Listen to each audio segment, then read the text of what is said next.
Hello my beautiful army, welcome back to my YouTube channel angel of Taegguk. आज मैं आपके साथ my force marriage का part 15 share करने वाली हूँ। Army, thanks for watching this video. अगर आपको ये स्टोरी पसंद आ रही है तो लाइक कमेंट शेयर ज़रूर करना।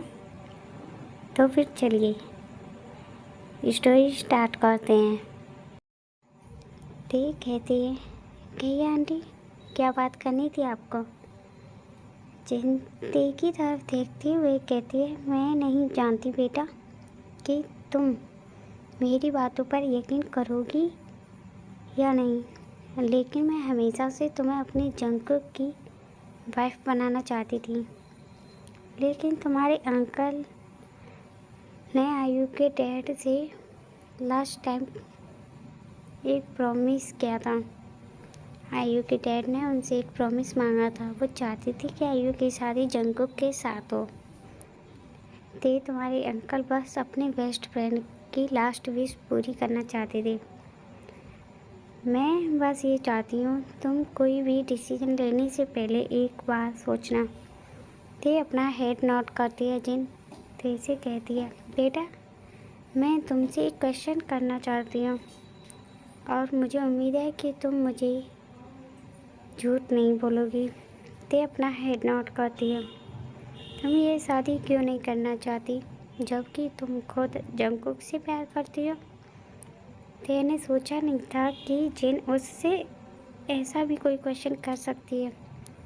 ते जिन को सॉफ्ट आइज से देखती है। ते कुछ कहती उससे पहले ही जिन उससे कहती है, दे झूठ बोलने की कोशिश भी मत करना। ते अकलाते हुए जिन से कहती है, ऐसा ऐसा कुछ नहीं है आंटी। जिन ते को अपनी तरफ टर्न करती है और उससे कहती है, अच्छा तो यही बात मेरी आंखों में देखकर कहो। ते जिन की आंखों में देखकर झूठ नहीं कह पाती, इसलिए ते अपना हेड डाउन करती है। ते की आंखों में टीयर्स थे। जिन ते से कहती है, ते मेरी आंखों में देखकर कहो होती क्या सच है? मैं चाहती हूँ तुम मुझे अपनी मोहम यीशु की तरह मानती हो। ना तुम उससे झूठ बोल सकती हो ना मुझसे। तो प्लीज़ ते मुझे सच बताओ। ते अपना हेड डाउन करती है। जिनकी तरफ देखते हुए कहती है, मैं करती हूँ जंकुक से प्यार, लेकिन मैं उससे शादी नहीं कर सकती आंटी। मैं नहीं जानती तुम दोनों के बीच क्या हुआ है, क्यों तुम कुछ दिनों से जंकुक से उखड़ी हो। थोड़ी देर बाद जिन ते से कहती है, ते मैं जंकुक की मॉम या तुम्हारी मॉम की बेस्ट फ्रेंड होकर नहीं, सिर्फ तुम्हारी आंटी होने के हक से तुमसे कुछ मांगना चाहती हूँ। क्या तुम तुम्हारी जिन आंटी के लिए जंकुक से शादी करोगी? ते मेरे परिवार की इज्जत अब सिर्फ तुम्हारे हाथों में है। प्लीज़ बेटा, जो भी डिसीजन लो सोच समझ कर ही लेना। मैं तुम्हें फोर्स नहीं करना चाहती थी। आई नो ये गलत है। ते मैं चलती हूँ, तुम्हारा जो भी डिसीजन हो तुम यीशु को बता देना। अगर तुम्हारा डिसीजन फिर भी नो है तो कोई बात नहीं। जिन जाने के लिए टर्न होती है। जिनकी आंखों में टीयर्स थे। ते जिनको ऐसे नहीं देख सकती थी। ते कुछ सोचते हुए कहती है, आंटी। जिन ते की पोजीशन का टर्न होती है। ते कहती है, आंटी मैं करूँगी जंकुक से शादी, आप प्लीज़ अपसेट मत होइए। जिन ये सुनकर ते को टाइट हग करती है। ते थैंक यू सो मच बेटा। ते कहती, इट्स ओके आंटी। दोनों रेस्टोरेंट में जाती हैं। सभी जिन को स्माइल करते देखकर समझ जाते हैं कि फाइनली ते ने हाँ कर दिया है। जिन औरतें ताई और यीशु के पास जाती हैं। यीशु ने हेड डाउन कर रखा था। यीशु जिनको देखे बिना ही जिनसे कहती है, आई एम रियली सॉरी जिन, आई नो तेने फिर से तुम्हें मना किया होगा। जिन जीसू की तरफ देखती है, जीसू की आईज से टीयर्स ड्रॉप होकर नीचे गिर रहे थे। जिन जीसू के फेस को अपने हैंड से होल्ड करती है और अपने थंब से जीसू के टीयर्स साफ करते हुए कहती है, जीसू मेरी बात सुनो, तेरी शादी के लिए रेडी है। जीसू ये सुनकर तुरंत अपना फेस ऊपर करती है। जीसू जिन और ते को देखते हुए कहती है, रियली जिन? अपना हेड नोट करते हुए जिन कहती है, हाँ जीसू, ते ने हाँ किया है। जीसू ते और जिन को हक करती है। काई स्माइल के साथ कहते हैं, प्रिंसेस तुम शादी के लिए रेडी हो, मैं ये तुमसे सुनना चाहता हूँ। ते फेक स्माइल के साथ कहती है, yes dad, I am ready for marriage with Jungkook. काई ते को हक करते हुए कहते हैं, आई नो प्रिंसेस, तुम अभी इस शादी के लिए अपने दिल से रेडी नहीं हो, लेकिन तुम देखना एक दिन तुम खुद इस शादी को और जंगकुक को अपने दिल से एक्सेप्ट करोगे। बनी है ये इतना प्यारा, वह हमेशा तुम्हारा साथ देगा। सभी उनके पास आते हैं। रोज कहती है, ये लो सभी अपना मुंह मीठा करो। ते अचानक से सभी को वहाँ देखकर कहती है, आप सब यहाँ कब आई? तभी जेब कहता है, ते हम सब तो यहाँ तुम्हारे आने से पहले आ रही थे, लेकिन तुमने हमें देखा ही नहीं। ते अपने मन में कहते हैं, इसका मतलब ये सब यहाँ एक साथ आए थे, ये सब घर से ही प्लान करके आए थे, ये प्लान इन सब का था। ते लिशा के पास जाती है और उससे कहती है, भाभी मेरे साथ चलिए, मुझे कुछ पूछना है आपसे।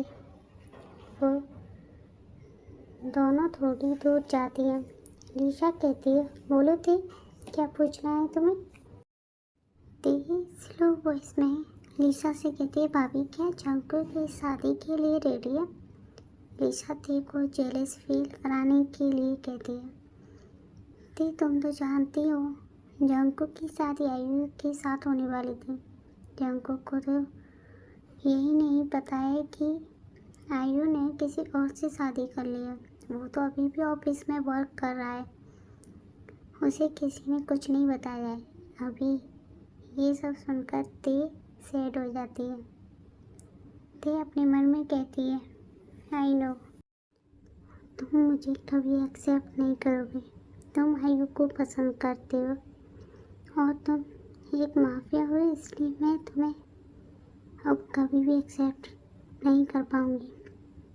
लेकिन ये जानने के बाद भी मैं तुमसे उतना ही प्यार करती हूँ, लेकिन तुम कभी एक्सेप्ट नहीं करोगे मुझे अपनी वाइफ के रूप में।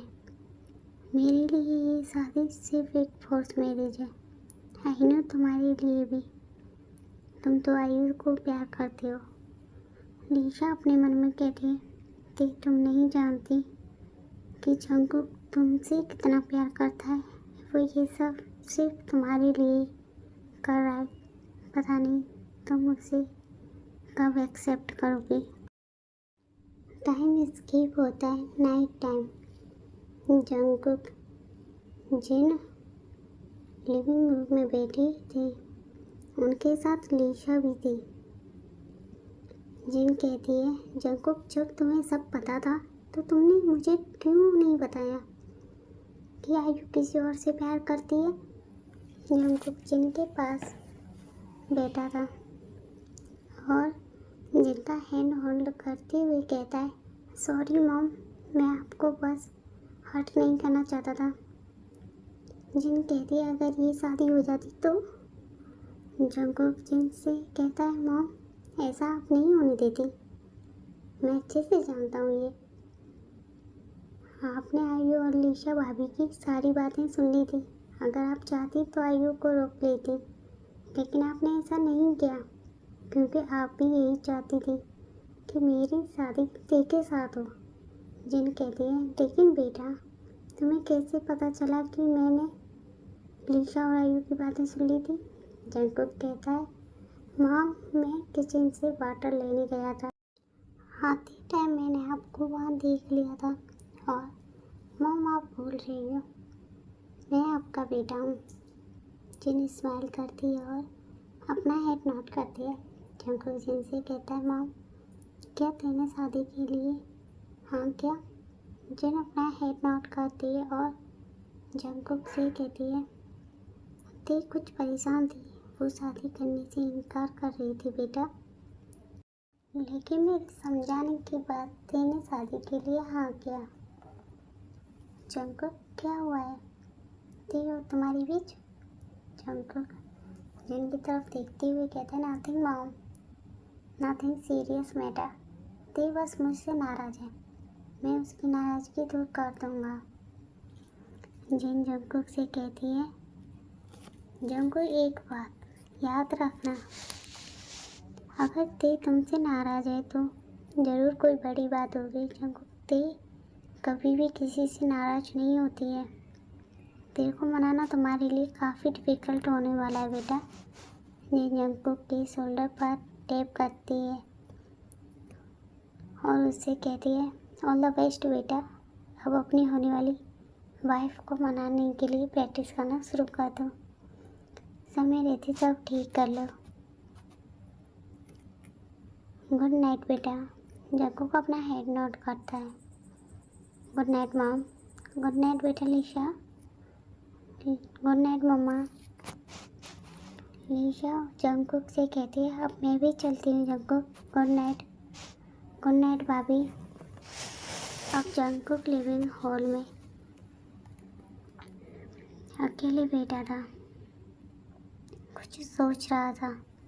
अदर साइड के मेंशन में जैक्सन और ते गार्डन में बैठकर बातें कर रही थी। जैक्सन ते से कहता है सीरियसली ते तुम सिर्फ जंगकुक से इसलिए शादी नहीं करना चाहती हूँ क्योंकि उसने तुम्हें नहीं बताया कि वो एक माफिया है, लेकिन वो तुम्हारा प्यार है ते, और तुम इस शादी को फोर्स मैरिज का नाम दे रही हो। वाई। जैक्सन को ना समझे से देखते हुए ते कहती है जैस तुम नहीं समझ रहे हो, मैं उससे प्यार करती हूँ लेकिन जंगकुक आयु से प्यार करता है। बनी मुझे कभी भी एज अ वाइफ एक्सेप्ट नहीं करेगा, और वो माफिया ही नहीं बल्कि माफिया वर्ल्ड का किंग है। जंगकुक एक क्रिमिनल है, वो क्राइम करता है। मैं अपनी बनी से शादी करना चाहती थी लेकिन ये सब देखने के बाद कैसे, इसलिए ये शादी फोर्स मैरिज है ना कि लव मैरिज। जैक्सन ते से बोलता है ते मेरी बात ध्यान से सुनो। पहली बात जंगकुक आयु से कोई प्यार नहीं करता, ये सिर्फ तुम्हें लगता है। दूसरी बात माफिया होना इतना आसान नहीं, ये तुम भी अच्छे से जानती हो। एक माफिया की लाइफ कैसी होती है, कितना डेंजर होता है। ये सब जानने के बाद तुम उससे कैसे एक्सेप्ट कर सकती हो कि वो सबको ये बताए कि वो एक माफिया देखे थी। लेकिन उसने आयु को तो बताया है, वो मुझे भी बता सकता था, लेकिन नहीं उसने नहीं बताया, सिर्फ उसने आयु को बताया है। जैक्सन उससे कहता है आयु को ये सब कैसे पता है, ये मैं तुम्हें शादी होने के बाद बताऊंगा। ते जैक्सन की बातों पर कोई ध्यान नहीं देती। ते जैक्सन से कहती है जैस चलो काफ़ी रात हो गई है, सोना भी है। जैक्सन अपना हेड नोट करते हुए कहता है ओके चलो। दोनों एक दूसरे को गुड नाइट विश करते हैं और सोने के लिए अपने अपने रूम्स में चले जाते हैं। ते थोड़ी देर बाद ते अपने रूम से उस रूम में जाती है जिसमें जंगकुक और ते बचपन में रहा करते थे। ते रूम के अंदर जाकर बेड पर लेट जाती है। जब ते अपसेट होती है तब ते इसी रूम में आकर सोती है। इस रूम में ते और जंगकुक के बचपन की ढेर सारी यादें हैं। ते जब भी यहाँ आती है वो हर अपनी प्रॉब्लम भूल जाती है। ते को इस रूम में रिलैक्स फील होता है। थोड़ी देर बाद ते वहीं सो जाती है। तो फिर चलिए आप में मिलते हैं इसके नेक्स्ट पार्ट में। ये पार्ट यहीं एंड होता है। आपको स्टोरी कैसी लगी मुझे कमेंट कर ज़रूर बताना। Bye bye army.